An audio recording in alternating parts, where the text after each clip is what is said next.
আজকের পালার নাম পঞ্চ পাণ্ডবের বৈষ্ণব সেবা। আর এই বৈষ্ণব সেবা পালার মধ্যে ভুল ত্রুটি ক্ষমা করবেন। এই যে ছোট ছোট বোনেরা, তোমরা যারা পিছনে বসছে, এই কথা বলো না মা, লক্ষ্য করো, তোমাদের জন্য কীর্তন, যুবক যুবতীর জন্য কীর্তন। আমরা ছোটবেলায় একটি গল্প পড়তাম, তাই না, কবিতা পড়তাম।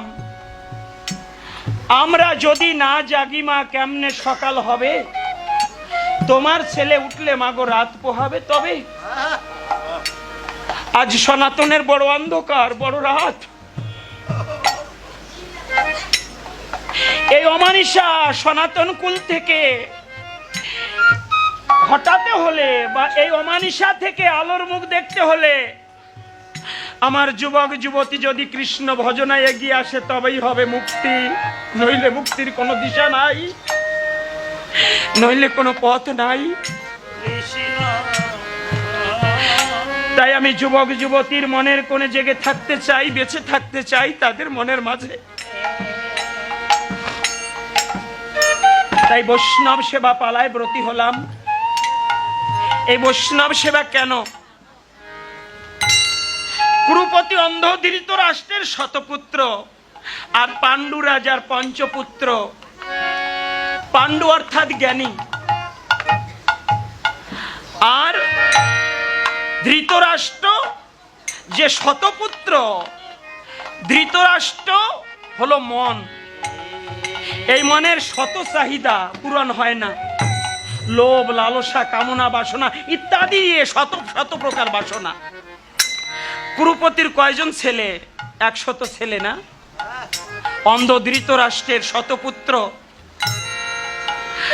আর পাণ্ডু রাজার পঞ্চপুত্র। এদের মধ্যে যে যুদ্ধ হয়েছিল, ওই যুদ্ধের প্রারম্ভে আমার কৃষ্ণ বললেন ওদের 5 ভাইকে 5টা গ্রাম ছেড়ে দাও, ওরা নির্দ্বিধায় বসবাস করুক। বললেন না, তা সম্ভব নয়, ওরা বনবাসী, ওদের কোনো কিছুতে অধিকার নাই। বললেন তাহলে 5টি বাড়ি করে দাও। আমার কৃষ্ণ অনুরোধ করলেন। কুচক্রী দুর্যোধন বললেন বিনা যুদ্ধে নাহি দেব সুচক্র মেদিনী। মেদিনী মানে মাটি। একটা সূচের আগায় যতখানি মাটি ওঠে ততটুকু মাটি ওদের দেয়া হবে না যুদ্ধ ছাড়া। আমার কৃষ্ণ দ্বারকা থেকে আসবে জেনে দুর্যোধন স্বর্ণের মন্দির রচনা করেছিলেন। দুর্যোধনের স্ত্রী শতভাগে রান্না করেছিলেন। আমার কৃষ্ণ বললেন তোমরা যখন আমার কথা রাখলে না, ওই সোনার মন্দির তো আমার বসবার ভালো জায়গা নয়।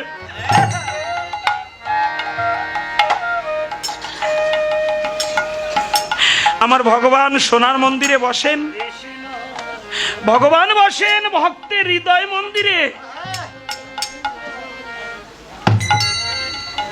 আমার ভগবান অনেক কিছু সেবা করেন না, ভক্তের ভক্তি সেবা করেন। দুর্যোধনের রমণী যে শতভাগে রান্না করলেন ওইটা গ্রহণ করলেন না। পরিশেষে যুদ্ধ হলো। অর্জুন চাইলেন কৃষ্ণকে, সংক্ষেপে বলে যাচ্ছি, অর্জুন চাইলেন হে কৃষ্ণ এই যুদ্ধের নির্দেশনা তুমি দান করো, আমি তোমাকে চাই। আর দুর্যোধন চাইলেন নারায়ণী সেনা। দুর্যোধন ভাবলেন অর্জুন তুমি চাওয়ার মধ্যে ভুল চাইলে। যুদ্ধ জয় তো তখনই হয়ে গেল নাকি বাবা? এবার প্রচন্ড যুদ্ধ আনতে, ওই যুদ্ধের প্রথম ভাগে একটি কথা ছিল যথা ধর্ম, ওমা কি যথা ধর্ম যথা ধর্ম তথা জয়। যুদ্ধ পরিশেষে পাণ্ডুর পঞ্চপুত্র ভীম, অর্জুন, নকুল, সহদেব, ধর্মরাজ, যুধিষ্ঠির, তারাই রাজ্য জয় করলেন, যুদ্ধ জয় করলেন। তাই যুদ্ধ জয় করে রাজ সিংহাসনে বসবেন। এমতো অবস্থায় ধর্মরাজ যুধিষ্ঠির চিন্তা করছে, একদা সেই ধর্মপুত্র নামে যুধিষ্ঠির শ্রীকৃষ্ণকে বলেন দুঃখে চোখে বহে নীরে, চোখে বহে নীর। আবার একদা সেই ধর্মপুত্র নামে যুধিষ্ঠির শ্রীকৃষ্ণকে বলেন দুঃখে চোখে বহে নীরে,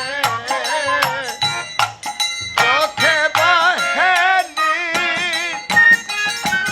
আরো বৈষ্ণব সেবা আমরা করব বলে অন্তরে বাসনা, কোথায় আছে সেই পরম বৈষ্ণব বল কেলে সোনার, বল কেলে সোনা। আমার বৈষ্ণব সেবা করিব বলে আমার অন্তরে বাসনা, কোথায় আছে সেই পরম বৈষ্ণব বলে কেলে সোনার, বলে কেলে সোনা। কেলে সোনা মানে কৃষ্ণ কৃষ্ণ। আমার কৃষ্ণের কাছে জিজ্ঞেস করছে ধর্মরাজ, হে কৃষ্ণ, আমরা জ্ঞাতিবোধ করে পাপ করেছি, ওরা কি পাপ করেছিল? কৃষ্ণ যাদের সহায় আছে তারা কি পাপ করতে পারে? তারা পাপ করে নাই। যুদ্ধ করেছিল ন্যায়ের জন্য, যুদ্ধ করেছিল ধর্মের জন্য, তাই তাদের পাপ হয় নাই। তবু মনে সংশয়, যদি পাপ করে থাকি। আমার কৃষ্ণ বলছে, শোনো ধর্মরাজ, যদি তোমাদের মনে হয় যে তোমরা পাপ করেছো তাহলে বৈষ্ণব সেবা তোমরা করতে পারো, আমি অনুমতি দিলাম। তবে বৈষ্ণব কোথায় পাবে আমি বলে দিচ্ছি। শ্যাম জনার ধন বলেন তখন যুধিষ্ঠিরের কাছে, মুচির ছেলে রুহিদাস নামে পরম বৈষ্ণব আছে রে, পরম বৈষ্ণব আছে। আমার সামজ জনের ধান বলেন তখন যুধিষ্ঠিরের কাছে, মুচির ছেলে রুহিদাস নামে পরম বৈষ্ণব আছে রে, পরম বৈষ্ণব আছে। সে আসিয়া করলে সেবা পূর্বে মনের আশ,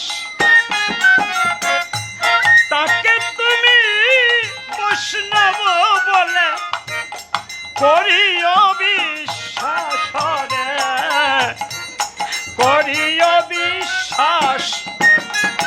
আবার সে আসিয়া করিলে শিবা পূর্বে মনের আশ, তাকে তুমি বসিনা বলে করিও বিশ্বাস রে, করিও বিশ্বাস।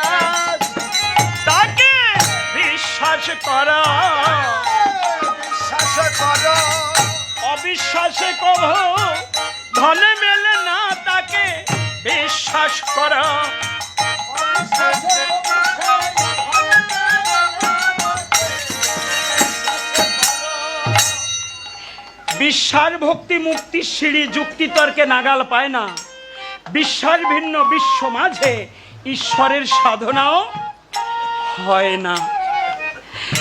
তাই আমার কৃষ্ণ বলছে, শোনো ধর্মরাজ, মুচির ছেলে রুহিদাস পরম বৈষ্ণব, সে যদি তোমাদের আঙ্গিনায় এসে এক মুষ্টি লবণান্ন সেবা করে, আর যদি তোমাদের বৈষ্ণব সেবা পূর্ণ হয়, ওই রুহিদাসের গ্রাসে গ্রাসে স্বর্গে মঙ্গল ঘন্টা বেজে উঠবে, আর তোমরা বুঝতে পারবে তোমরা পাপ মুক্ত হয়ে গেছে।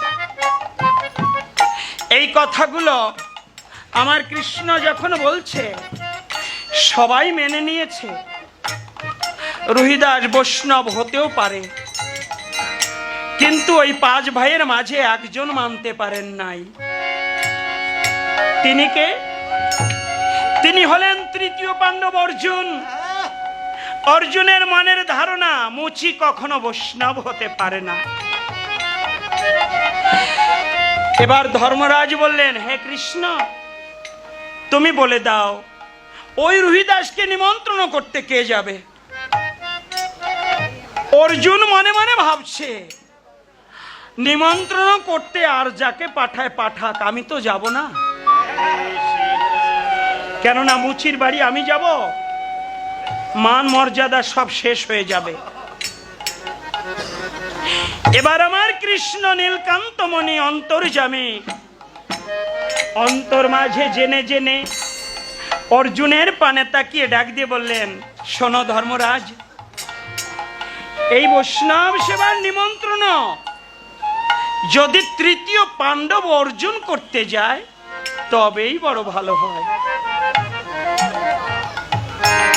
আচ্ছা বাবা, লোকে কথায় বলে না, যেখানে গেলে বাঘের ভয় সেইখানেই।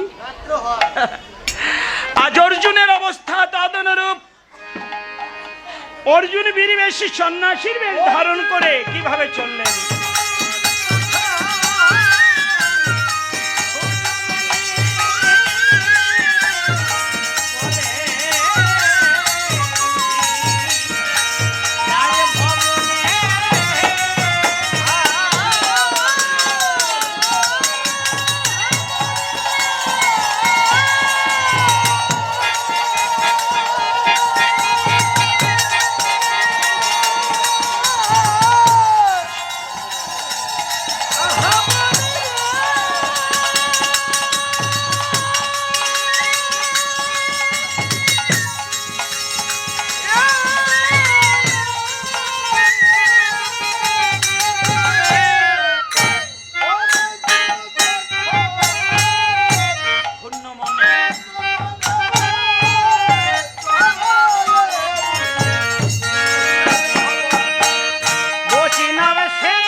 আজ তৃতীয় পাণ্ডব অর্জুন ধীরে ধীরে যাত্রা করলেন বৈষ্ণবকে নিমন্ত্রণ দেওয়ার জন্য।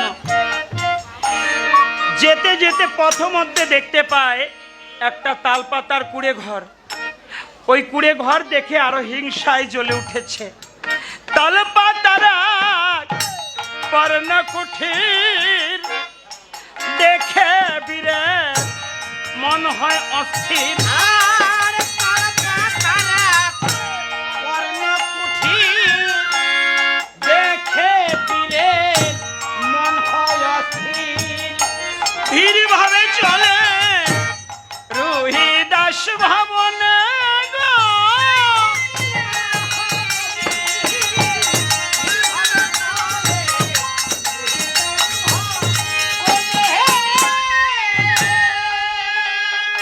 আর একটু এগিয়ে গেছে, বাড়ির ভিতরে প্রবেশ করবে। বাড়ির ভিতরে প্রবেশ করা যাচ্ছে না কেন? বাড়ি ভরা চামড়ার গন্ধ, নাসিকা প্রায় করে বন্ধ। আর পানি ভরা চামড়ার গন্ধ, নাসিকা প্রায় করে বন্ধ। ব্যস্ত ভাবে ফিরে চাই আসতে গো।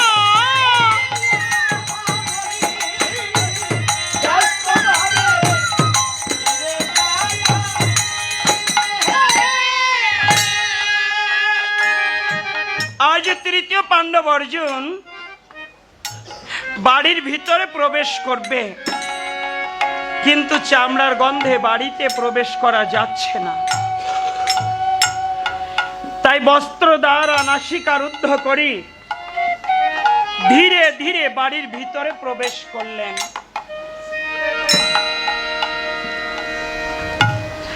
বাড়ির ভিতরে প্রবেশ করে দেখতে পায় রোহিদাস তার গৃহকর্ম করছে, অর্থাৎ জুতা সেলাই করছে।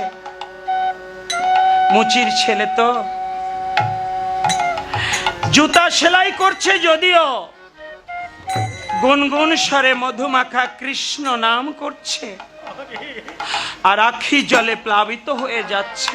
কৃষ্ণ বাবা, আমরাও তো গৃহকর্ম করি, তাই না? প্রত্যেকে গৃহকর্ম করি। আপনার কি মনে আছে কোন দিন থেকে গৃহকর্ম আরম্ভ করলেন? আজ অবধি করে যাচ্ছেন। আর এই গৃহকর্ম কোন দিন শেষ করবেন, এটা কি বলতে পারেন? আমার মনে হয় এই গৃহকর্ম সেই দিন আমার শেষ হবে যেদিন আমার স্পন্দন চিরতরে থেমে যাবে। সেই দিন এই গৃহকর্ম থেকে আমি অব্যাহতি পাব। তার আগে আর এই গৃহকর্ম আমাকে ছুটি দেবে না। তামাগো, গৃহকর্ম আমরা করব ঠিকই। গৃহকর্ম করবার সময় আমরা কি বদনে কৃষ্ণ নাম রাখতে পারি না মা?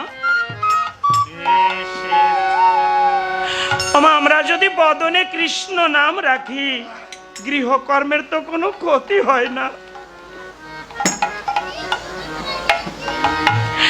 বদনে নাম করব, হস্তে গৃহকর্ম করব। আপনি যে কর্মই করুন না কেন, ওই কর্মে শুভ শুভ ফল লাভ হবেই হবে, যদি কৃষ্ণ নাম বদনে থাকে। পথ চলতে কৃষ্ণ নাম করবেন। আপনার পথে কখনো অকাল অমঙ্গল, গাড়ি অ্যাক্সিডেন্ট আপনার জীবনে হবে না।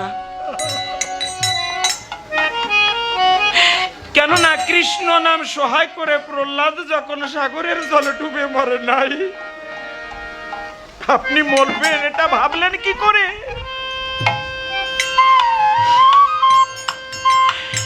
কৃষ্ণ নাম করবেন, পথ চলবেন, আপনার পথ সহজে ফুরিয়ে যাবে, মনটা প্রফুল্লতায় ভরে থাকবে।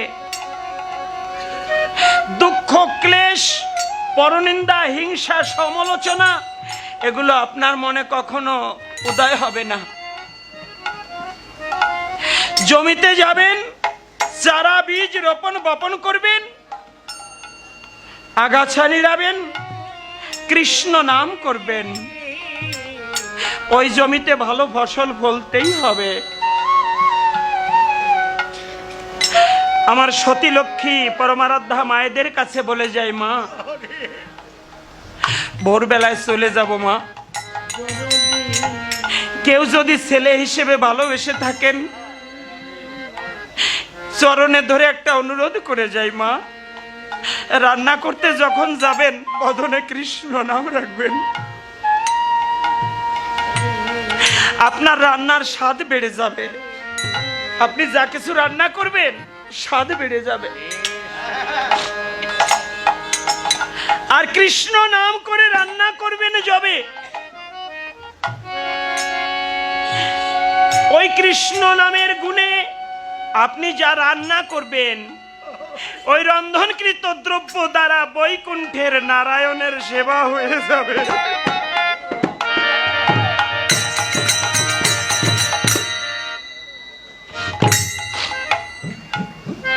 আমা, আপনি যদি কৃষ্ণ নাম করুন আর রান্না করুন, ওই রান্না যদি চোরেও সেবা করে তার সাধুর মতো মন হবে। তাই আমার পরম বৈষ্ণবী সতী লক্ষ্মী মায়েদের কাছে বলে যাই, মা আপনারাই তো বেশিরভাগ রান্না করেন, তা রান্না করতে গিয়ে যখন হরিনাম করবেন, কৃষ্ণ নাম করবেন, আপনার ঘরে এমন কৃষ্ণ ভক্তের জন্ম হবে যে কৃষ্ণ ভক্ত জগতের সবার মনে কৃষ্ণ নামের প্রেমের প্রদীপ জ্বালিয়ে দেবে।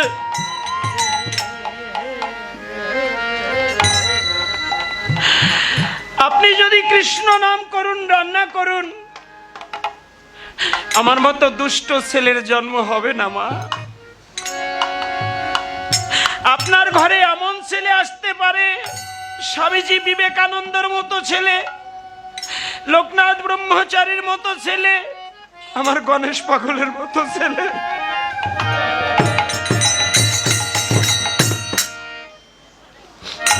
এমন মা হয়ে যান জগতের সবাই আপনার চরণে শ্রদ্ধায় মাথা নত করে। এমন পিতা হয়ে যান জগতের সবাই শ্রদ্ধায় আপনার চরণে মাথা নত করে। শুধু এইটা হতে পারেন জগতে যদি একজন কৃষ্ণ ভক্ত সন্তান তৈরি করতে পারেন। তাই রুহিদাস কৃষ্ণ নাম করছে আর প্রেম বন্যায় ভাসছে।